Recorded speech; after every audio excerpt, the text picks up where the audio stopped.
Hello नमस्कार साथियों, आप सबों को फिर से अपना यूट्यूब चैनल माँ आशा ईएस पॉइंट में स्वागत है। मेरे साथियों, आज की इस वीडियो में मैं आपको क्लास 12 हिंदी दिगंत भाग 2 के प्रथम चैप्टर बातचीत, जिसको बालकृष्ण भट्ट जी ने लिखे हैं, उस चैप्टर को मैं पूरा एक्सप्लेन करने वाला हूं। यानी कि आपके जो है बातचीत चैप्टर है ना, उसको पूरा एक्सप्लेन करने वाले हैं। आपको बताने वाला हूं कि इस चैप्टर के अंदर क्या क्या है, इसके जो लेखक है, जो राइटर है, इस चैप्टर के माध्यम से आपको क्या बताना चाहता है, ये सारे जानकारी मैं आपको इस वीडियो में देने वाला हूं। इसी वजह से आप इसको ध्यान से अंत तक देखेंगे। तो चलिए, सबसे पहले हम इसके बालकृष्ण भट्ट जी के विषय में कुछ जानते हैं, क्योंकि इन्होंने ही बातचीत लिखे हैं। सबसे पहले इसके जीवन परिचय को पढ़ेंगे, उसके बाद फिर हम उसके जितने भी इस चैप्टर में मेन इम्पोर्टेंट बातें दिया गया हो A to Z हम आपको बताएंगे। तो देखिए, बालकृष्ण भट्ट का जन्म जो है ना, ये 23 जून 1844 ईस्वी को हुआ था। 23 जून 1844 ईस्वी को ये बालकृष्ण भट्ट जी का जन्म हुआ। और इसका निधन की अगर बात किया जाए तो 20 जुलाई 1914 ईस्वी को इसका निधन हुआ। इसका निवास स्थान तो इलाहाबाद उत्तर प्रदेश में इसका जन्म हुआ। और इसके माता का नाम था पार्वती देवी एवं पिता का नाम था बेनी प्रसाद भट्ट। इसके पिताजी एक व्यापारी थे और माता एक सुसंस्कृत महिला, जिन्होंने बालकृष्ण भट्ट के मन में अध्ययन की रुचि एवं लालसा जगाई। इसका अगर शिक्षा की बात किया जाए, प्रारंभ में संस्कृत का अध्ययन किया और 1867 में प्रयाग के मिशन स्कूल से इंट्रेंस की परीक्षा दी इन्होंने। अगर वृत्ति की बात किया जाए तो 1869 ईस्वी से 1875 तक प्रयाग के मिशन स्कूल में अध्यापन। उसके बाद 1885 में प्रयाग के CAV स्कूल में संस्कृत का अध्यापन। उसके बाद 1888 में प्रयाग की कायस्थ पाठशाला इंटर कॉलेज में अध्यापक नियुक्त हुआ, किंतु उग्र स्वभाव के कारण नौकरी छोड़नी पड़ी। यानी कि इसका जो उतावला स्वभाव था, उसके कारण इसको क्या हुआ, अपना नौकरी को छोड़नी पड़ी। उसके बाद से लेखन कार्य पर ही निर्भर रहा। इन्होंने जैसे ही अपना नौकरी छोड़ा, उसके बाद फिर ये कविताएं, कहानियां है ना, गद्यांश वगैरह लिखना प्रारंभ कर दिया। इसकी विशेष परिस्थिति की बात किया जाए, पिता के निधनोपरांत, यानी कि इसके पिताजी के मृत्यु के बाद पैतृक व्यापार संभालने के नाम पर गृह कलह का सामना, यानी कि घर के जितने भी कार्य काम होते हैं उसके भार को संभालना, पैतृक घर छोड़कर घोर आर्थिक संकट से जूझते हुए हिम्मत से काम लिया। जैसे इसके पिताजी का डेथ हुआ, इसके पिताजी जैसे मृत्यु हुआ, उसके बाद घर का जितना भी कार्यभार था इसके कंधों पे आ गया और साहित्य के प्रति समर्पित रहे। और साथ ही साथ इन्होंने साहित्य के प्रति भी समर्पित रहे। उसके बाद रचनात्मक सक्रियता की अगर बात किया जाए तो भारतेंदु हरिश्चंद्र की प्रेरणा से हिंदी वर्धिनी सभा प्रयाग की ओर से 1877 ईस्वी में हिंदी प्रदीप नामक मानसिक पत्र निकालना प्रारंभ किया। आपसे ऑब्जेक्टिव क्वेश्चन पूछा जाएगा कि हिंदी प्रदीप किसने लिखा या यह कब प्रकाशित हुआ, तो 1887 ईस्वी में हिंदी प्रदीप नामक मानसिक पत्र निकालना प्रारंभ किया। और यहाँ क्वेश्चन ये भी कर सकता है कि हिंदी प्रदीप क्या है, तो यह एक क्या है, मासिक पत्र है। ध्यान रखेंगे। देखिए, इसमें हम इसका जो है ना डिफिनेशन इसी वजह से आपको बता रहे हैं, क्योंकि आपका जो बोर्ड एग्जाम में ऑब्जेक्टिव क्वेश्चन पूछा जाता है, तो इन्हीं सबसे पूछा जाता है, लेखक के परिचय से और आपके बुक से। इसी वजह से अगर आप इसको अच्छे से ध्यान से देख लेते हैं तो आपको ऑब्जेक्टिव बनाने में बिल्कुल भी दिक्कत नहीं होगा। आप आसानी से सारे ऑब्जेक्टिव को सॉल्व कर लेंगे। उसके बाद इसे वे 33 वर्षों तक चलाते रहे। किसको, ये हिंदी प्रदीप नामक जो मासिक पत्र था, इसको इन्होंने 33 वर्षों तक चलाते रह गया। इसमें नियमित रूप से सामाजिक, साहित्य, नैतिक, राजनीतिक विषयों पर निबंध लिखते रहे। 1881 में वेदों की युक्तिपूर्ण समीक्षा की। 1886 में लाला श्रीनिवास दास के संयोगिता स्वयंवर की कठोर आलोचना की। जीवन के अंतिम दिनों में हिंदी शब्दकोश के संपादन के लिए श्याम सुंदर दास द्वारा काशी आमंत्रित, किंतु अच्छा व्यवहार न होने पर अलग हो गए। रचनाएं की अगर बात किया जाए तो इन्होंने उपन्यास रहस्य कथा, नूतन ब्रह्मचारी, शो आजान एक सुजान, गुप्त वेरी, रसातल यात्रा, उचित दक्षिणा, हमारी घड़ी, सद्भाव का भाव, ये सारे उपन्यास इन्होंने लिखे। किसने? बालकृष्ण भट्ट जी ने। उसके बाद अगर नाटक की बात किया जाए, इन्होंने पद्मावत, किरातार्जुनी, वेदी संहार, शिशुपाल वध, नल, दमयंती या दमयंती स्वयंवर, शिक्षादान, चंद्रसेन, सीता वनवास, पतित पंचम, मेघनाथ वध, कट्टर, सोम की एक नकल, वृहनला, इंग्लैंडवसरी और भारत जननी, भारतवर्ष और कली, दो दूरदेशी, एक रोग और एक वेद, रेल का विकट खेल, बाल विवाह आदि इन्होंने नाटक लिखा है। अगर प्रहसन की बात किया जाए तो जैसा काम वैसा परिणाम, नई रोशनी का विष, आचार विडंबन आदि इन्होंने प्रहसन लिखा। निबंध की बात किया जाए तो 1000 के आसपास निबंध लिखा इन्होंने। आपसे क्वेश्चन पूछा जाता है कि बालकृष्ण भट्ट जी अपने जीवन में कितने निबंध लिखे, तो इसका आंसर होगा 1000 के आसपास, लगभग 1000, जिनमें 100 से ऊपर बहुत महत्वपूर्ण भट्ट निबंध माला नामक से 2 खंडों में एक संग्रह प्रकाशित है। अगर इसके विशेष और बात किया जाए तो बालकृष्ण भट्ट आधुनिक हिंदी गद्य के आदि निर्माताओं और उन्नयक रचनाओं में एक है। आपसे क्वेश्चन पूछा जाएगा कि बालकृष्ण भट्ट जी किस हिंदी गद्य के निर्माता है, तो आधुनिक हिंदी गद्य के निर्माताओं और उन्नयक रचनाओं में से एक है। वे भारतेंदु युग के प्रमुख साहित्यकारों में से एक है। बालकृष्ण भट्ट जी ये भारतेंदु युग के प्रमुख साहित्यकारों में से एक है। वे हिंदी के प्रारंभिक युग के प्रमुख और महान पत्रकार, निबंधकार और हिंदी की आधुनिक आलोचना के प्रवर्तक में अग्रण्य है। उन्होंने आधुनिक हिंदी साहित्य को अपने प्रतिभाशाली, जनधर्मी व्यक्तित्व और लेखन से एक नवीन धरातल, नवीन दिशा और नया रूप, रंग और मानस दिया। निश्चय ही इस महत्तम युगांतकारी कार्य में वे एकांकी नहीं थे। स्वयं भारतेंदु, हरिश्चंद्र, प्रताप नारायण मिश्र, प्रेम घन, राधाचरण गोस्वामी जैसे अनेक महान साहित्यकार उनके साथ थे, किंतु यह एक सर्वसम्मत स्थापित मान्यता है कि अपने युग के सर्वाधिक सक्रिय, मुखर और प्रदीर्घ समय तक सुदृढ़ निष्ठा के साथ तेजस्वी लेखन द्वारा साहित्य सेवा करते रहने वाले समर्पित साहित्यकार थे बालकृष्ण भट्ट जी। भारतेंदु युग के 2-3 प्रमुख साहित्यकारों में एक, जिनमें अनवरत लेखन से भारतेंदु युग का रचनात्मक युग व्यक्तित्व निर्मित हुआ तथा आगे के द्विवेदी युग का मूलधार निर्मित हो सका। साहित्य केवल कल्पना, विलास और मनोरंजन की वस्तु नहीं है। इन्होंने कहते हैं कि साहित्य जो है ना, यह केवल कल्पना, विलास और मनोरंजन की वस्तु नहीं है, अपितु वह जन समुदाय के चित्त विकास का संवाहक और जन संस्कृति के विकास प्रवाह का मूर्त वांग्मय उपदान है, जो गहन लोक संप्रीति से उपजता और दिशा पाता है। यह बोधपूर्ण प्रधान मान्यता भारतेंदु युग के साहित्य से बनती है और इसके दृष्टाओं में बालकृष्ण भट्ट प्रमुख है।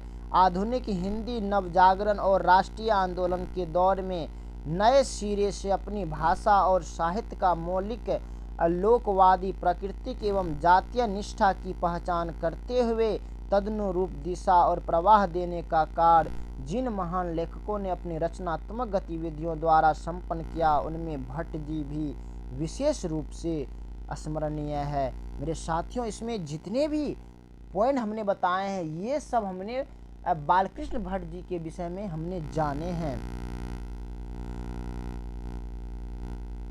अब चलते हैं इसके पाठ की ओर। तो यहाँ जो प्रस्तुत वाचित पाठ है, शीर्षक निबंध, ये वाचित क्या है? एक निबंध है। उसके निबंधकार व्यक्तित्व और निबंध कला के साथ साथ भाषा शैली काफ़ी प्रतिनिधित्व करता है। वस्तुतः निबंध भट्ट जी के बारे में ऊपर कही गई बातों को सहज और पुष्ट और प्रमाणित करता है। हमने इससे पहले जितने भी बात भट्ट जी के विषय में बताए हैं ना, इसका निबंध से आपको पता चल जाएगा कि ये बालकृष्ण भट्ट जी कैसे रचनाकार थे।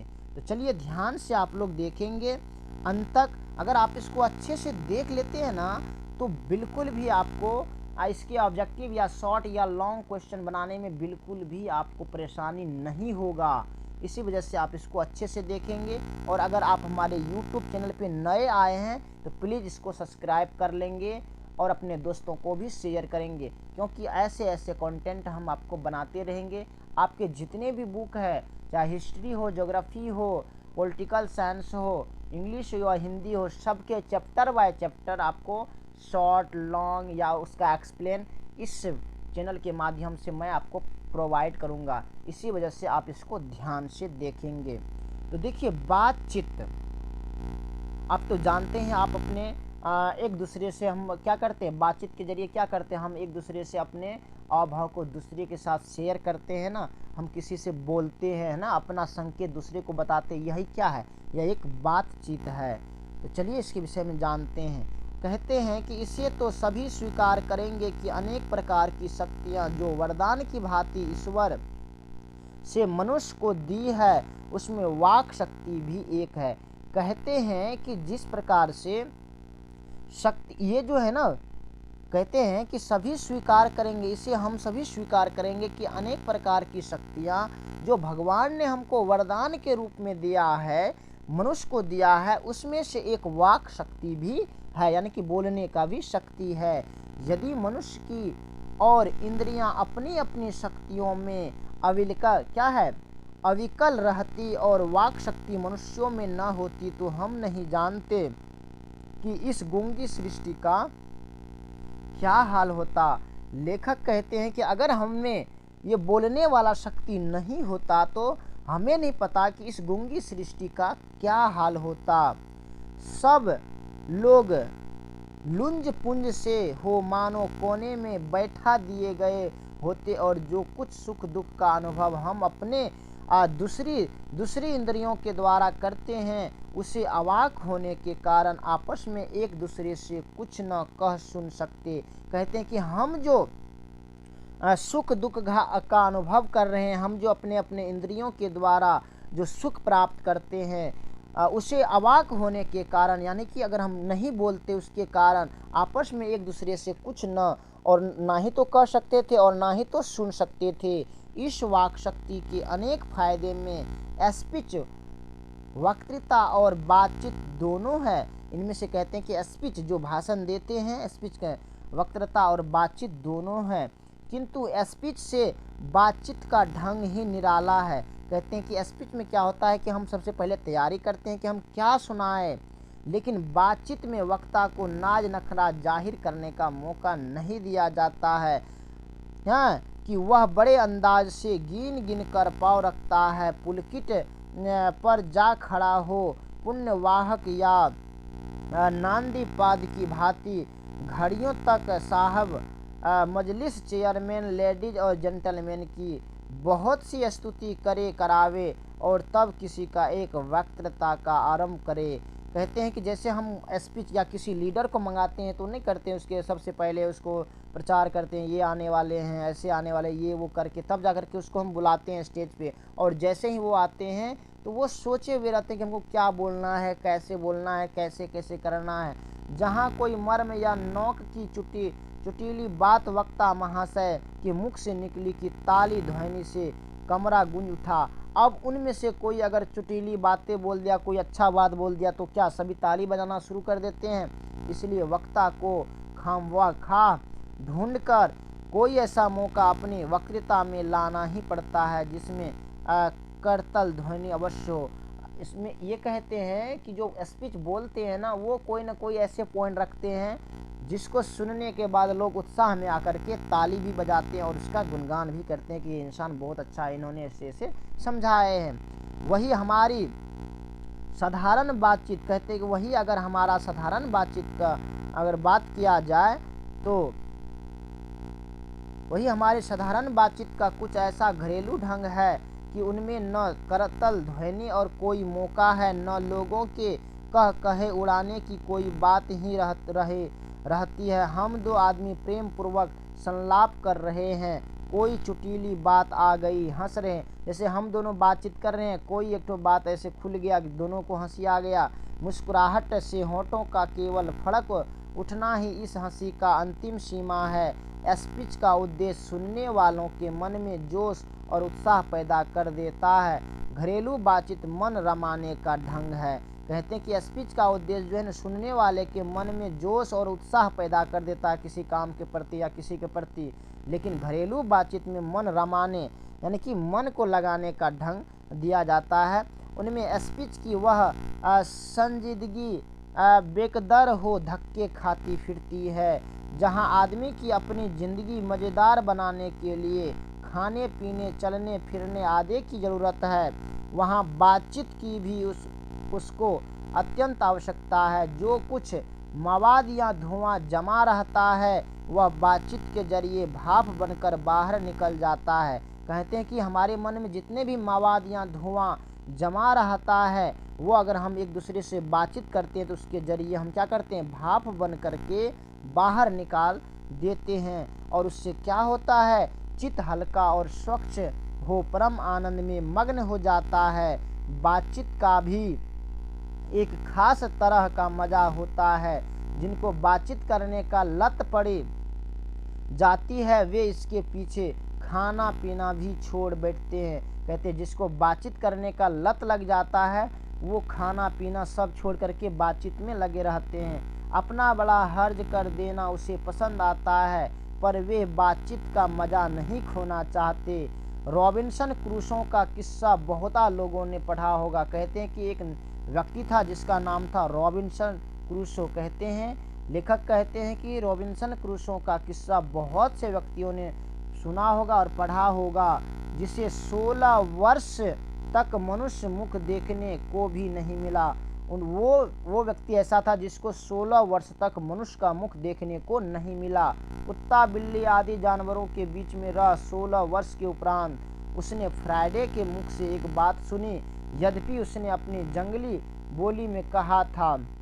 कहते हैं कि 16 वर्ष के बाद जो है ना, उन्होंने एक व्यक्ति था फ्राइडे, उसके मुख से एक बात सुनी थी, वो भी जंगली बोली में कहा था। पर उस समय रॉबिन्सन को ऐसा आनंद हुआ मानो उसने नए सिरे से फिर से आदमी का चोला पाया है। जैसे उन्होंने ये बात सुना होगा तो उसको लगा होगा कि लगता है कि फिर से मेरा मनुष्य योनि में जन्म हुआ। इससे सिद्ध होता है कि मनुष्य की वाक शक्ति में कहाँ तक लुभा लेने की ताकत है, जिनसे केवल पत्र व्यवहार है, कभी एक बार भी साक्षात्कार नहीं हुआ। उन्हें अपने प्रेमी से बात करने की कितनी लालसा रहती है। अपना अभ्यंतरित भाव दूसरे पर प्रकट करना और उसका आशय आप ग्रहण कर लेना शब्दों के ही द्वारा हो सकता है। और कहते हैं कि सच है जब तक मनुष्य बोलता नहीं तब तक उसका गुण दोष प्रकट नहीं होता। कहते हैं कि सच है कि जब तक मनुष्य बोलता नहीं तब तक उसका गुण दोष प्रकट नहीं होता। बेन जॉनसन का यह कहना है कि बोलने से ही मनुष्य के रूप का साक्षात्कार होता है। एक व्यक्ति था जिसका नाम था बेन जॉनसन। उन्होंने कहा था कि बोलने से ही मनुष्य के रूप का साक्षात्कार होता है। बहुत ही उचित जान पड़ता है। इस बातचीत की सीमा 2 से लेकर वहां तक रखी जा सकती है जहां तक उनकी जमात यानी कि मीटिंग या सभा न समझ ली जाए। एडिसन का मत है कि असल बातचीत सिर्फ 2 व्यक्तियों में हो सकता है। कहते हैं कि एडिसन का मत है कि असल में बातचीत सिर्फ 2 व्यक्तियों में ही हो सकता है, जिसका तात्पर्य यह हुआ कि जब 2 आदमी होते हैं तभी अपना दिल एक दूसरे के सामने खोलते हैं। जब 3 हुए तब वह 2 की बात कोसों दूर गए। कहा भी है कि 6 कानों में पड़ी बात खुल जाती है। और दूसरे यह भी कि तीसरे आदमी के आ जाते ही या तो वे दोनों अपने बातचीत को से निरस्त हो बैठेंगे या उसे निपट मूर्ख अज्ञानी समझ बनाने लगेंगे। और कहते हैं कि जैसे गर्म दूध और ठंडे पानी के 2 बर्तन पास पास सटा के रखे जाए तो एक का असर दूसरे में पहुंच जाता है, अर्थात दूध ठंडा हो जाता है और पानी गर्म। वैसे ही 2 आदमी पास बैठे हो तो एक का गुप्त असर दूसरे पर पहुंच जाता है, चाहे एक दूसरे को देखे भी नहीं। तब बोलने का कौन कहे, एक के शरीर की विद्युत दूसरे में प्रवेश करने लगती है। जब पास बैठने का इतना असर होता है तब बातचीत में कितना अधिक असर होगा। कहते हैं कि जब पास बैठने से एक दूसरे का हाव भाव से पता चल जाता है कि क्या करने वाला है, तो अगर एक पास में जो अगर बातचीत हो रहा है तो उससे कितना असर पड़ेगा, इसे कौन न स्वीकार करेगा। अस्तु अब इस बात को 3 आदमियों के साथ देखना चाहिए, मानो एक त्रिकोण सा बन जाता है। तीनों चित्त मानो 3 कोण है और तीनों की मनोवृत्ति के प्रसरण की धारा मानो उस त्रिकोण की 3 रेखाएं हैं। गुपचुप असर तो उन तीनों में परस्पर होता ही है। जो बातचीत 3 में की गई वह मानो अनूठी में नग सी जड़ जाती है। उपरांत जब 4 आदमी हुए तब बेतुक भी को बिल्कुल स्थान नहीं रहता। खुल के बातें न होंगे, जो कुछ बातचीत की जाएगी वह फैमिलिटी, गौरव और संजीदगी के लक्ष्य से सनी हुई होगी। 4 से अधिक की बातचीत तो केवल राम रमोवल कहलाती है। कहते कि 4 व्यक्ति से अधिक के बाद जो होता है वो तो राम रमोवल हो जाता है, उसे हम संलाप नहीं कर सकते। इस बातचीत के अनेक भेद हैं। 2 बूढ़ियों की बातचीत प्रायः जमाने की शिकायत पर हुआ करती है। वे बाबा आदम के समय की ऐसी दास्तान शुरू करते हैं जिसमें 4 सच तो 10 झूठ। कहते हैं जो जहाँ 2 बुढ़ों की बात होता है वहाँ तो 2 बात सच रहेगा तो 4-10 बात झूठ ही रहेगा। एक बार उनकी बातचीत का घोड़ा छूट जाना चाहिए, अपहरों बीत जाने पर भी अंत न होगा। प्रायः अंग्रेजी राज्य प्रदेश और पुराने समय की रीति नीति का अनुमोदन और इस समय के सब भांति लायक नौजवान की निंदा उनकी बातचीत का मुख्य प्रकरण होगा। पढ़े लिखे हुए के लिए तो शेक्सपियर, मिल्टन, मिल और स्पेंसर जीव पर नाचा करेंगे। अपनी लियाकत के नक्शे में चूर हम चुनी गिदरे नेस्त अखड़पन की चर्चा छेड़ेंगे। दो हम सहेलियों की बातचीत का कुछ जायका ही निराला है। रस का समुद्र मानो उमड़ा चला आ रहा है। इसका पूरा स्वाद उन्हीं से पूछना चाहिए जिन्हें ऐसे की रस सनी बात सुनने का कभी भाग लड़ा हो। कहते हैं कि 2 सहेलियों का बात का जो कुछ मज़ा ही अलग है, उसका निराला है। रस का समुद्र मानो उमड़ चला आता है। जब बातचीत करने लगता है कितने रस भरे बातों हैं। हाँ, इसका पूरा स्वाद, और कहते हैं इसका पूरा स्वाद उसी को पता होगा जिन्हें ऐसे की रस लगी हो, यानी कि जिसको बातचीत करने का रस लगा हो। 2 बूढ़ियों की बातचीत का मुख्य प्रकरण बहू बेटी वाली हुई। जहाँ 2 बूढ़ियों बैठेंगे वहाँ बहू और बेटी की बातचीत करेंगे। किसी का बुराई तो किसी का फिर मान सम्मान की बात किया जाएगा। अपनी बहुओं या बेटी का गिला शिकवा होगा या वे बिरादारने का कोई ऐसा रम सरा छेड़ बैठेगी कि बात करते करते अंत में खोड़े दांत निकल लड़ने लगेगी, यानी कि बाद में हंसना शुरू कर देंगे। लड़कों की बातचीत खिलाड़ी हुई तो अपनी अपनी तारीफ करने के बाद वे सलाह गांठेंगे जिससे उनको अपनी शैतानी जाहिर करने का पूरा मौका मिले। स्कूल के लड़कों की बातचीत का उद्देश्य अपने उस्ताद की शिकायत या तारीफ या अपने सहपाठियों के किसी के गुण अवगुण का कथोपकथन होता है। अब देखिए विद्यार्थी लोग का क्या है, चाहे वो अपने गुरु का मान सम्मान करेगा, उसका बड़ाई लेगा, नहीं तो कहेगा बहुत ज़्यादा पीट रहा है, नहीं तो अपने दोस्त का बात कहेगा कि वो बहुत लड़ाई है, पढ़ने में तेज़ है, या इस टाइप से बात करेगा। पढ़ने में कोई लड़का तेज हुआ तो कभी अपने सामने दूसरे को कुछ न क्या है गिनेगा। सुस्त और बोंदा हुआ तो दबी बिल्ली सा स्कूल भर से अपना गुरु ही मानेगा। अब जो लड़का सुस्त है और कमज़ोर है वो तो अपना वो डर से जो है ना सबको गुरु ही कहेगा। हाँ, इनके अलावा बातचीत की और बहुत सी किस्में हैं। राजकाज की बात, व्यापार संबंधी बातचीत, दो मित्रों में प्रेमालाप इत्यादि। हमारे देश में अशिक्षित देशों में बतकही होती है। लड़कियां लड़के वालों की ओर से एक आदमी बिचवई होकर दोनों में विवाह संबंधी की कुछ बातचीत करते हैं। कहते कि एक बिचौलिया होता है जिसको हम अगवा कहते हैं, वो भी रहते हैं ब्याह शादी कराने में। उस दिन से बिरादरी वाले को जाहिर कर दिया जाता है कि अमुक की लड़की का अमुक के लड़के के साथ शादी पक्का हो गया है। यानी कि शादी कराने में भी एक अगवा होता है जो बहुत इम्पोर्टेंट होता है, और यह रस्म बड़े उत्सव के साथ की जाती है। चंडू खाने की बातचीत भी निराली होती है। निदान बात करने के अनेक प्रकार की ढंगे हैं। यानी कि लेखक का कहना है वो बातचीत से संबंधित हैं, सारे बात बताते हैं कि सबका बातचीत करने का तरीकाएं अलग अलग है। अब यूरोप के लोगों की बात करने का हुनर अलग है, जिसको कहते हैं कि आर्ट ऑफ कन्वर्सेशन, यहाँ तक बढ़ा है। यूरोप के लोगों की बातचीत करने की एक शैली है, आर्ट ऑफ कन्वर्सेशन को कहा जाता है। यानी कि यूरोप के लोगों को बातचीत करने की शैली को आर्ट ऑफ कन्वर्सेशन कहा जाता है। यहाँ तक इन्होंने बढ़ा है कि स्पीच और लेख दोनों इसे नहीं पाते। इसकी पूर्ण शोभा काव्य कला प्रावीण मंडली में है।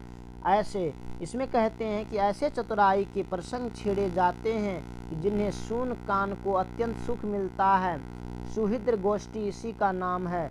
सुहृद गोष्ठी यानी कि सुकून मिलना की बात की यह तारीफ है कि बात करने वालों की लियाकत अथवा पंडिताई का अभिमान या कपट कहीं एक बात में भी प्रकट न हो, वरन क्रम में रसाभार पैदा करने वाले शब्दों को बरकते हुए चतुर सयाने अपनी बातचीत को सरस रखते हैं। वह रस हमारे आधुनिक शुष्क पंडित की बातचीत में, जिसे शास्त्रार्थ कहते हैं, कभी आवेगा ही नहीं। मुर्ग और बटेर की लड़ाइयों की झपटा झपटी के समान अपनी निरस काव काव में सरस संलाप की चर्चा ही चलना व्यर्थ है, वरन कपट और एक दूसरे को अपने पंडित के प्रकाश के बाद में परास्त करने का संघर्ष आदि रसाभास की सामग्रियां वहां बहुतायत के साथ आपको मिलेगी। घंटे भर तक काव काव करते रहेंगे तो कुछ न होगा। बड़ी बड़ी कंपनी और कारखाने आदि बड़े से बड़े काम इसी तरह पहले 2-4 दिल्ली दोस्तों की बातचीत से शुरू किए गए, उपरांत बढ़ते बढ़ते यहाँ तक बढ़े कि हजारों मनुष्यों की उससे जीविका चलने लगी और साल में लाखों की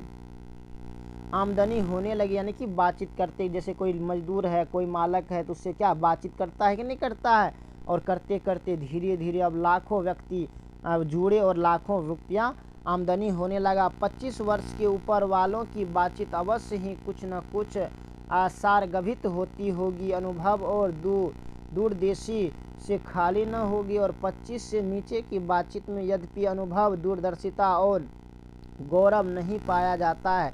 अब जो 25-30 साल से प्लस का जो व्यक्ति है, तो उसको पूरा अपने जीवन के विषय में कुछ न कुछ अनुभव तो रहता ही है।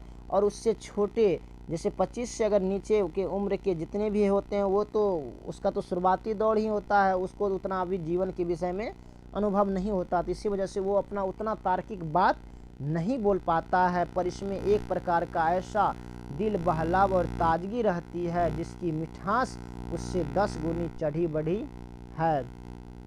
यहाँ तक कि हमने बाहरी बातचीत का हाल लिखा है, जिसमें दूर फरीक के होने की बहुत आवश्यकता है, बिना किसी दूसरे मनुष्य के हुए जो किसी तरह संभव नहीं, और जो दो ही तरह पर हो सकता है, या कोई हमारे यहाँ कृपा करे या हमें जाकर दूसरे को कृतार्थ करे। पर यह सब तो दुनियादारी है जिसमें कभी कभी रसाभस होते देर नहीं लगती, क्योंकि जो महाशय अपने यहाँ पधारे उनकी पूरी दिलजोई न हो सकती तो शिष्टाचार में त्रुटि हुई।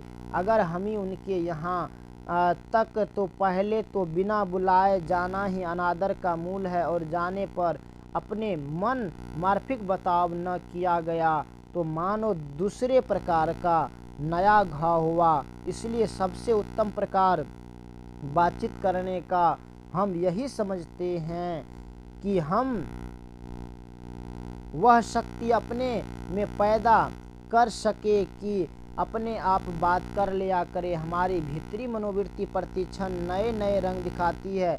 कहते हैं कि सब बातचीत करने का सबसे अच्छा ढंग है कि हम अपने से बातचीत करें, क्योंकि हमारा जो भीतरी मन है ना, वो प्रतिक्षण बदलते रहता है, नए नए रंग दिखाई करती है। वह प्रपंचात्मक संसार का एक बड़ा भारी आईना है, जिसमें जैसी चाहो वैसी सूरत देख लेना कुछ दुर्घटन बात नहीं है, और जो एक ऐसा चमनिस्तान है जिसमें हर किस्म के बेल बूटे खिले हुए हैं। ऐसे चमनिस्तान की सैर में क्या कम दिल बहलाव है। मित्रों का प्रेमालाप कभी इसकी 16वीं कला तक भी न पहुंच सका। इसी शेर का नाम ध्यान या मनोयोग या चित्त को एकाग्र करना है, जिसका साधन 1-2 दिन का काम नहीं है। वर्षों के अभ्यास के उपरांत यदि हम थोड़ी सी भी अपनी मनोवृत्ति स्थिर कर अवाक हो अपने मन के साथ बातचीत कर सके तो मानो अहोभाग्य एक वाक शक्ति मात्र के दमन से न जाने कितने प्रकार का दमन हो गया। हमारी जिह्वा कतरनी के समान सदा स्वच्छंद चला करती है। उसे यदि हमें काबू में कर लिया तो क्रोधाधिक बड़े बड़े अजेय शत्रुओं को बिना प्रयास जीत अपने वश में कर डाला। इसलिए अवाक रह अपने बातचीत करने का यह साधन यावत साधनों का मूल है। शक्ति परम पूज्य मंदिर है, परमार्थ का एकमात्र सोपान है। तो मेरे साथियों, इस चैप्टर में जितने भी ऑब्जेक्टिव था, जितने भी इसमें इस चैप्टर के अंदर लेखक के द्वारा जितने भी बातें था हमने आपको बताए हैं। बाकी मुझे पूरा उम्मीद है कि आपको ये सारे बात समझ में आए होंगे। अब इसके नीचे इसका जो है ना पाठ के साथ इसका जो है क्वेश्चन दिया गया है, आप लोग इसको बनाने का प्रयास करेंगे। बाकी के वीडियो में हमने इसके जितने भी प्रश्न हैं सबको आंसर भी बताएंगे। बाकी ये वीडियो आपको कैसा लगा आप हमें कमेंट में बताएंगे, और मुझे पूरा आशा है कि आप इस चैप्टर को अच्छे से समझे होंगे। अगर नहीं समझे होंगे तो फिर से आप इसको एक बार देख लेंगे। देखिए, अगर आप अच्छे से ढंग से अगर आप इसको सुनेंगे तो आपको रटने की कोई ज़रूरत नहीं है। हमें तो लगता है कि आपको आधा से ज़्यादा याद ही हो गया होगा, क्योंकि आप जब भी इसको सुने तो स्टोरी रूप से सुने। अब बाकी की वीडियो में इसके आगे की वीडियो में हम इसके जितने भी क्वेश्चन हैं उसको कवर करवाएंगे, और इसके ऑब्जेक्टिव का वीडियो हमने इससे पहले बनाए हैं। अगर आपने वो वीडियो नहीं देखे तो आप वो वीडियो भी जा करके देखें। बाकी ये वीडियो आपको कैसा लगा आप हमें कमेंट में बताएंगे। अगर आपको अच्छा लगा होगा प्लीज़ आप हमारे यूट्यूब चैनल को भी सब्सक्राइब करेंगे। बाकी thanks very much, all the best. फिर मिलते हैं आगे की वीडियो में, तब तक के लिए जय हिंद।